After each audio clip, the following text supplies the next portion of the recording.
Hola muchachos, el tema del día de hoy pues es San Ignacio de Loyola y los jesuitas. Ya desde el año pasado, en primer año, pues ya ustedes estuvieron trabajando algo de quién fue San Ignacio y quiénes son los jesuitas.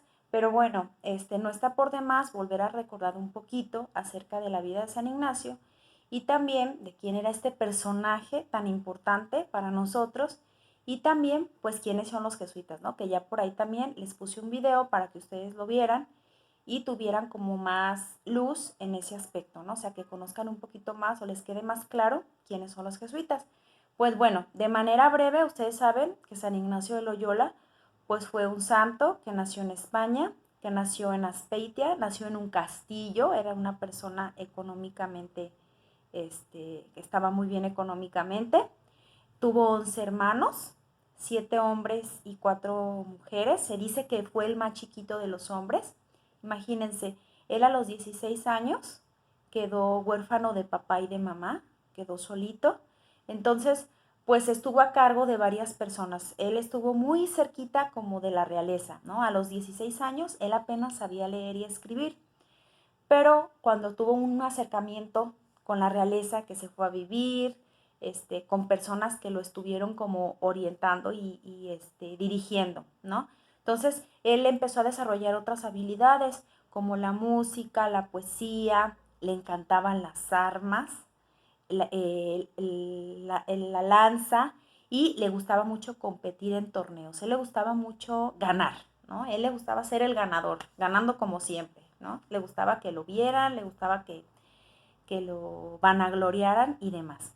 Entonces, bueno, conforme fue pasando el tiempo, él se dedicó completamente a las armas y hubo un acontecimiento muy importante en su vida, ¿no? Que yo creo que fue como el antes y el después de San Ignacio de Loyola, que fue cuando la bala de cañón le cayó en su pierna, ¿no?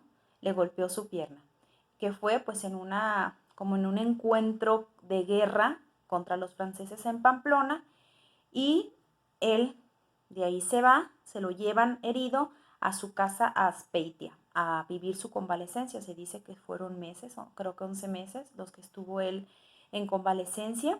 Y él era tan vanidoso que él pensaba que su pierna, o sea, decían que su pierna no iba a quedar bien. ¿Y qué pasó? Se la volvieron a quebrar para que se la acomodaran y que no quedara mal, pero aún así él quedó cojo, no caminó bien. Entonces, imagínense el dolor, imagínense el sufrimiento en aquel entonces, qué anestesia, qué analgésicos, o sea, nada. Y el pobre también, ¿qué hacía? O sea, en aquel entonces no internet, no celular, no televisión, no radio, nada. Entonces, pues, ¿qué decía? Pues me pongo a leer, ¿no? Y le llevaron unos libros, que era la vida de los santos y algo sobre la vida de Jesús. Y empezó a reflexionar mucho como sobre sí mismo, sobre cómo se sentía, como las emociones, ¿no? ¿Cómo me siento? ¿Estoy consolado? ¿Estoy desolado? El buen espíritu me llama, el mal espíritu me llama.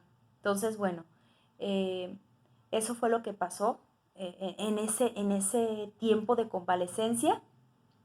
Y un día se le aparece la Virgen. Ese fue un acontecimiento muy importante de su vida. Un día se le aparece la Virgen y es cuando él escucha el llamado de Jesús y empieza un peregrinaje, ¿no? Decide ir a Tierra Santa, a ver a la Virgen de Montserrat, pero se le empezaron a presentar ciertas cuestiones que no le permitieron llegar hasta allá, ¿no? Se dedicaba a pedir limosna, ayudaba a los demás. Después, en 1523 es cuando inicia la peregrinación. En 1524 dice, bueno, si tengo que ayudar a los demás, si tengo que ayudar a los demás tanto espiritualmente como materialmente, pues tengo que prepararme. Y decide estudiar gramática latina en Barcelona cuando él tenía 33 años, o sea, ya grande, ¿no? Después se va a la Universidad de Alcalá y ahí estudia lógica, física, teología, y estudiaba él de noche y de día se dedicaba a, pues, a pedir limosna para ayudar a los demás y para ayudarse a sí mismo.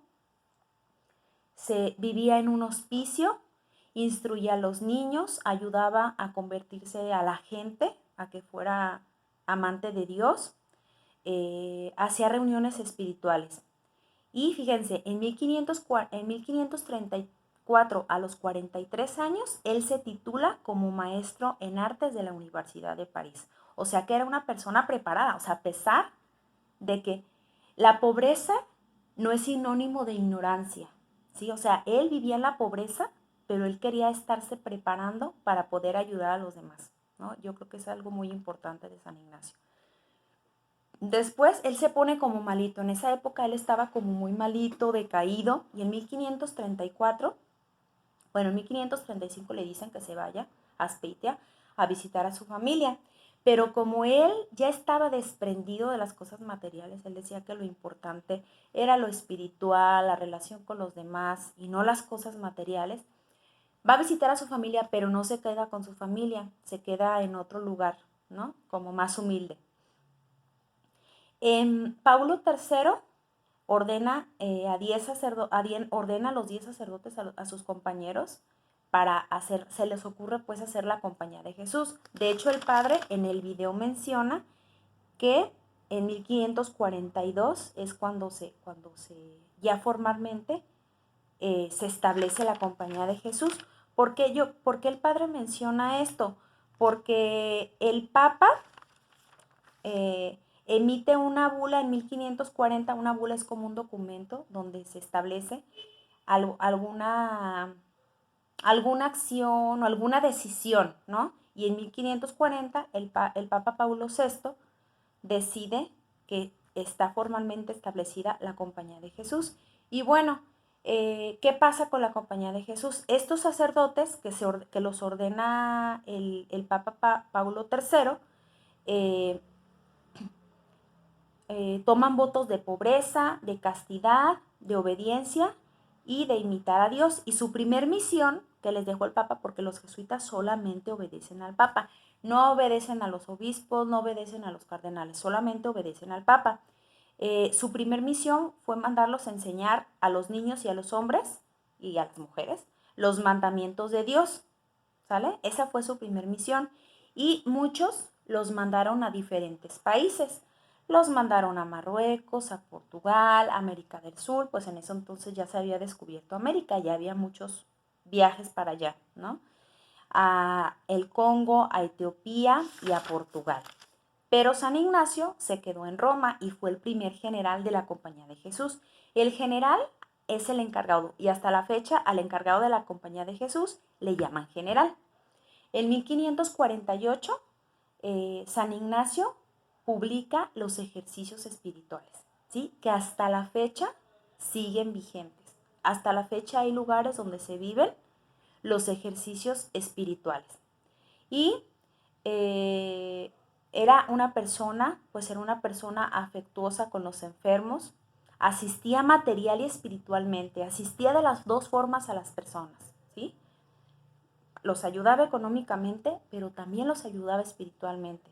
Fomentaba el estudio, ¿sí? Y les decía a los sacerdotes que formaban parte de la